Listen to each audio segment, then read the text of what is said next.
Total energy, क्या नाम है? Total energy of satellite. तो क्या हम सही लिख रहे हैं? एक मैंने बनाया अर्थ, यहां पर अर्थ का सेंटर, ये अर्थ का रेडियस, यहां आपकी सैटेलाइट, तो ये दूरी h हो गई। तो अब मुझे बताना ईमानदारी से, सैटेलाइट की टोटल हाइट कितनी है? टोटल हाइट तो h ही है बेटा। सेंटर से सैटेलाइट की दूरी कितनी है? r plus h। अब मुझे बता दो, अर्थ का सेंटर और सैटेलाइट की दूरी r प्लस h। सैटेलाइट का मास स्मॉल m, अर्थ का मास कैपिटल M। सही है। अब मुझे ईमानदारी से बताना, दो मास है, एक मास सैटेलाइट है, एक मास अर्थ है, दोनों मास के बीच में पोटेंशियल एनर्जी होगी कि नहीं होगी? हमने पढ़ा था दो मासेस के बीच में पोटेंशियल एनर्जी होती है -g m1 m2 bye r। बीच की दूरी, बीच की। अब बताओ मुझे इस केस में क्या होगा?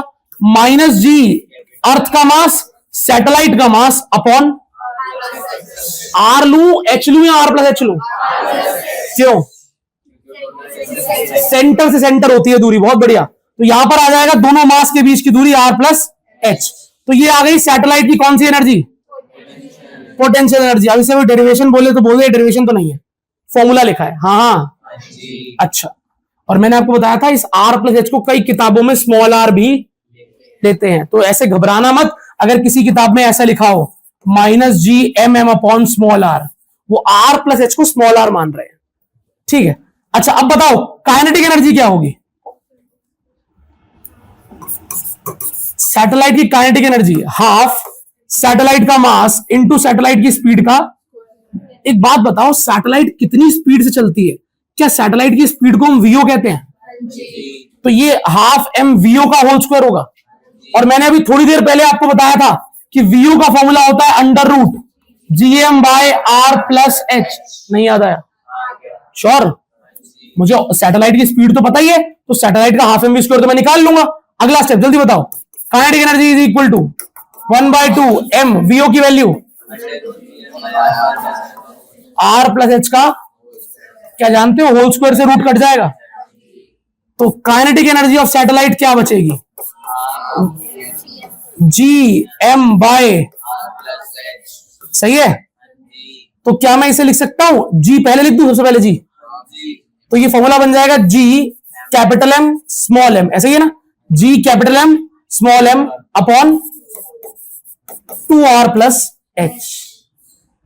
तो काइनेटिक एनर्जी अलग से लिख रहा हूं यहां पे। Kinetic energy of satellite is equal to g capital M small m upon 2r plus h। घबराना मत अगर किसी किताब में r प्लस h को स्मॉल r लिखा हो तो। क्या काइनेटिक एनर्जी भी वही खासा डेरिवेशन तो नहीं था? मुझे सैटेलाइट का मास पता है स्मॉल m, स्पीड सैटेलाइट की हमने ड्राइव करी थी ऑर्बिटल स्पीड, तो हाफ m स्क्वायर लगा दिया। क्या लगा दिया? तो टोटल एनर्जी सबसे नीचे लिख रहा हूं मैं। Total energy is equal to kinetic energy plus potential energy. Kinetic कितनी? gmm by 2r plus h। फिर potential energy minus gmm by, क्या कुछ कॉमन आ रहा है भाई? gmm r प्लस h, तो क्या कॉमन आ गया भाई? gmm बाय, क्या बच गया ब्रैकेट में? यहां बच गया 2, 1/2 माइनस 1, आधा माइनस 1, आधे में से 1 गया, 3/2 आएगा कि माइनस का 1/2 आएगा? एलसीएम ले लेना, माइनस का 1/2 आ जाएगा। तो आपका आंसर आ जाएगा gmm upon r plus h into -1/2। इस -1/2 को मल्टीप्लाई करोगे अगर, तो क्या ये आंसर आएगा बताना? -gmm upon 2r plus h। ये रही आपकी टोटल एनर्जी। आपको समझ में आया क्या आया? जितना काइनेटिक थी प्लस में, उतना ही माइनस में क्या है? Total energy. पोटेंशियल नहीं, टोटल। काइनेटिक एनर्जी और टोटल एनर्जी की वैल्यू बिल्कुल सेम है, बस साइन ऑपोजिट है। पोटेंशियल नेगेटिव है और टोटल एनर्जी पॉजिटिव है।